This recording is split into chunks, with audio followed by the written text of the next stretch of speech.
di situ yang paling pertama dijelaskan di bab 2 ini adalah pengembangan teori atom. Di struktur atom itu banyak dibaca, tersedia di tinggal dibaca ya, di banyak buku, bahkan di internet itu ada banyak, bisa dicari. Tapi secara ringkas itu biasanya ada teori atom Dalton yang paling pertama, kemudian teori atom Thomson, kemudian teori atom Rutherford, kemudian ada teori atom Bohr, Niels Bohr ya, kemudian ada mekanika kuantum. Jadi ada 5 teori ini yang biasanya bahasanya berbeda-beda tapi mirip-mirip ya, dengan model atomnya masing-masing seperti ini ya, bisa dipelajari. Terus yang berikutnya adalah partikel-partikel penyusun atom. Itu ada 3, yang paling umum ada 3 ya.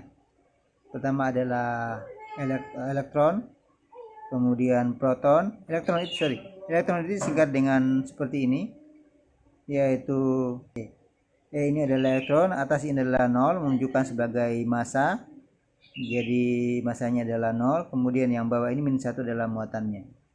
Oke. Kemudian proton itu adalah ditemukan oleh Goldstein ya. Kemudian simbolnya seperti ini, proton P, atasnya 1, kemudian bawahnya +1, atasnya menunjukkan massa, kemudian bawahnya adalah menunjukkan muatan +1. Kemudian yang terakhir neutron ini ditemukan oleh Catchwit. Itu simbolnya adalah N, atasnya 1, bawahnya adalah 0, atau masanya 1, muatannya adalah 0. Jadi neutron ini dia tidak bermuatan. Oke, lanjut sekarang ke nomor atom dan nomor massa.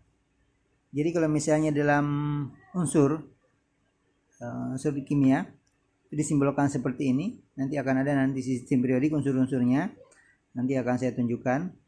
Seperti ini ya. Ada X-nya, kemudian ada A di atas, kemudian ada Z di bawah. A ini adalah menunjukkan, X ini menunjukkan adalah tanda atom unsur, tanda atom unsur ya. Kemudian A-nya itu adalah menunjukkan massa atom atau nomor massa. Kemudian Z-nya itu menunjukkan nomor atom. Nah, jadi kalau ditulis seperti ini perhatikan ya. X-nya adalah lambang unsur, kemudian A tadi massa atom, Z-nya adalah nomor atom atau nomor atom ya. Yang ini atau massa atom itu sama dengan nomor atom ditambah dengan neutron. Nomor atom ditambah dengan neutron. Neutronnya kita belum tahu. Terus neutronnya itu sama dengan A kurang Z. Jadi massa atom dikurang dengan nomor atom. Itu adalah neutron. Massa atom atas massa atom dikurang dengan nomor atom. Jadi berarti yang A itu adalah, atau massa atom atau nomor massa itu adalah jumlah keseluruhan antara nomor atom dan neutron. Terus jumlah protonnya itu adalah ditunjukkan oleh Z-nya ya. Untuk kemudian jumlah elektronnya juga ditunjukkan oleh neutron ini untuk unsur netral. Kalau ion lain lagi.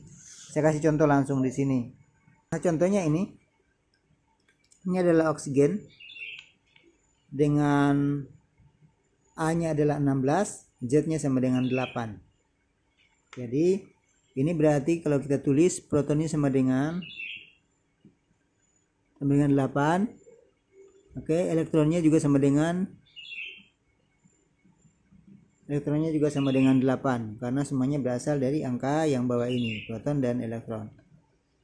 Terus massa atomnya pasti 16 kan massa atomnya ya. Neutronnya sekarang. Neutronnya sama dengan A kurang Z. Berarti kalau A kurang Z berarti 16 dikurang 8 sama dengan 8 juga. Kebetulan angkanya sama dengan 8 semua.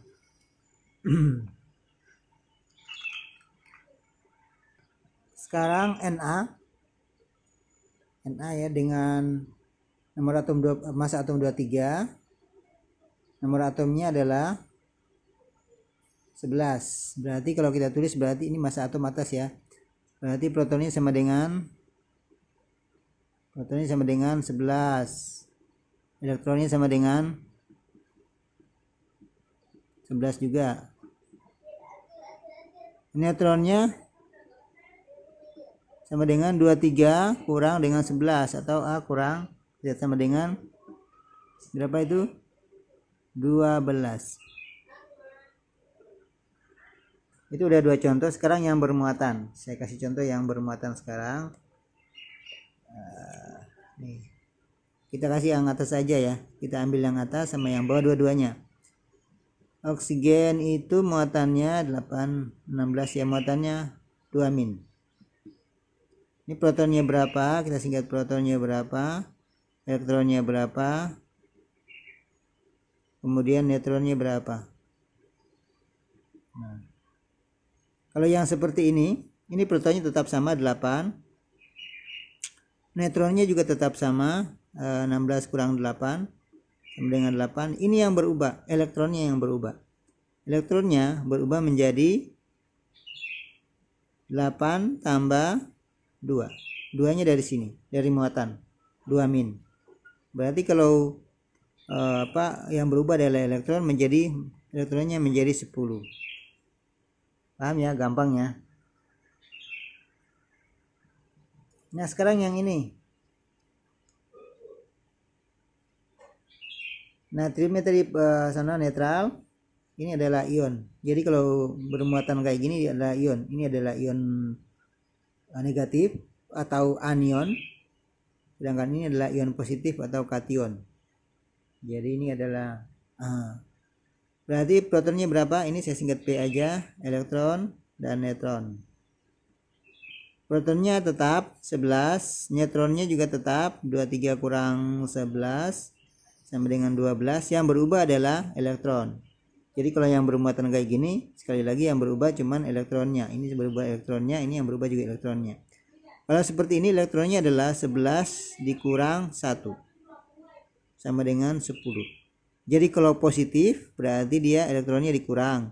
Kalau negatif muatannya berarti elektronnya bertambah. Oke, cukup jelas. Sekarang yang berikut adalah isotop, isobar, isoton. Iso itu kalau dalam bahasa Jawa berarti bisa, tapi ini bukan bahasa Jawa ya. Ini bukan bahasa Jawa, tapi ini adalah bahasa Latin. Iso itu artinya sama. Jadi iso berarti isotop berarti protonnya sama. Jadi kalau yang kamu ingat adalah belakangnya nih, P-nya proton. Proton itu berarti bagian bawah ini nomor massa atomnya nomor atomnya yang sama. Contohnya gini, nomor atomnya semua sama. Jadi proton itu berarti nomor atomnya sama, massa atomnya beda. Nomor atomnya semuanya atau yang bawah semuanya sama. Kebalikannya isobar itu adalah massa atomnya yang sama, nomor atomnya beda. Ini massa atomnya semuanya 24, nomor atomnya 11 sama 12. Oke. Jadi isotop itu kebalikan dari isobar, atau isobar kebalikan dari isotop. Sekarang yang isoton ini yang harus dipahami benar-benar. Isoton ini kalau misalnya kita pakai kata tadi, ini kan protonnya sama nih atau nomor atom. Yang ini adalah N, neutronnya yang sama. Jadi unsur-unsur yang memiliki jumlah neutron yang sama. Unsur atau ion ya, bisa juga ion. Ini jumlah kalau kita kurangkan 39 kurang 19 berapa? Berarti neutronnya sama dengan 20. Terus ini 40 dikurang dengan 20 juga neutronnya sama dengan 20. Jadi neutronnya sama. Jadi isoton berarti harus dikurangkan dulu, tidak kelihatan dari angka yang tertera, harus dikurangkan. Oke, itu aja pelajaran hari ini. Jangan lupa kerjakan tugas dengan contoh yang